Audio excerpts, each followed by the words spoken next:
Israel और Hezbollah के बीच युद्ध विराम होने के बाद ऐसी उम्मीद जगी थी कि मिडिल ईस्ट में आने वाले वक्त में शांति बहाल हो सकती है, लेकिन मौजूदा हालातों को देखकर ऐसा लगता है कि मिडिल ईस्ट की आग अब और ज़्यादा भड़क चुकी है, जो गाज़ा, लेबनान होते हुए अब सीरिया तक पहुंच चुकी है।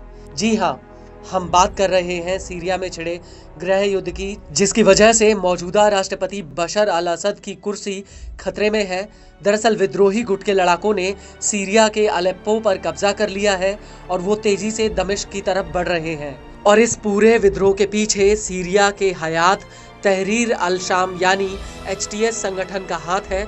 लेकिन अब सीरिया के एक अखबार ने दावा किया है कि इदलिब में HTS के हेडक्वार्टर पर हमले में HTS के मुखिया अबू मोहम्मद अल जुलानी की मौत हो गई है, लेकिन अभी तक जुलानी की मौत की पुष्टि नहीं हो पाई। और इस सब के बीच अब सीरिया में क्या होने वाला है ये किसी को नहीं पता।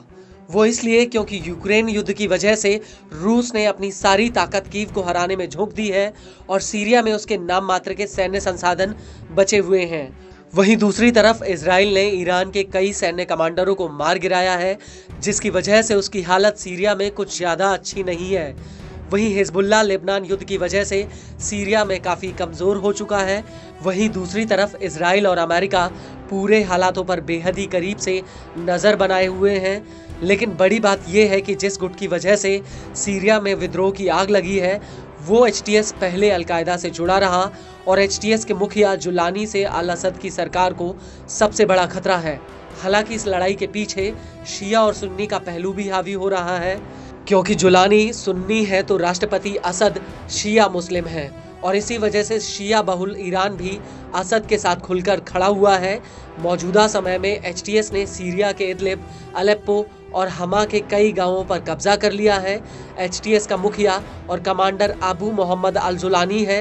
हालांकि जुलानी की मौत को लेकर अभी कोई ठोस जानकारी सामने नहीं आई है, लेकिन वो जुलानी ही है जिसने एक ही झटके में रूस, ईरान और इराकी सेना को बैकफुट पर ला दिया है।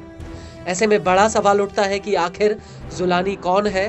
तो आपको बता दें कि जुलानी को लेकर अरब मीडिया का कहना है कि उसका जन्म 1981 या 1982 में हुआ था।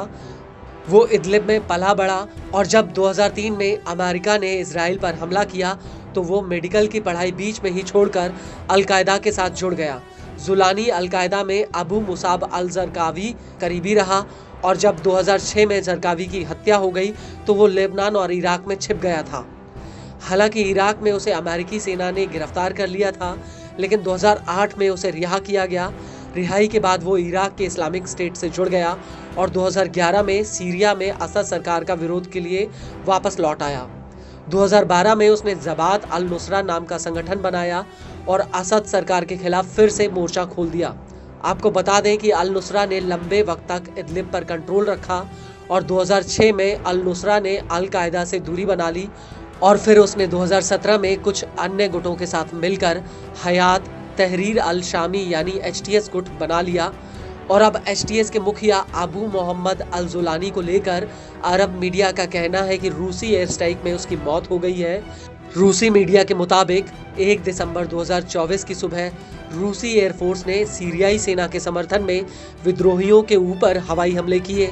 यह हमले अलेप्पो और इदलिब प्रांत में हुए, जहां पर HTS के सैन्य जमावड़े, कमांड पोस्ट, हथियार डिपो और आर्टिलरी पोजीशन को निशाना बनाया गया। अरब मीडिया के मुताबिक इन हमलों में जुलानी की मौत हो गई है और जुलानी की मौत के बाद सीरिया में आगे क्या होगा इसको लेकर कुछ कहा नहीं जा सकता, क्योंकि वो जुलानी ही है जो इतने वर्षों से असद सरकार के खिलाफ मोर्चा खोले हुए है।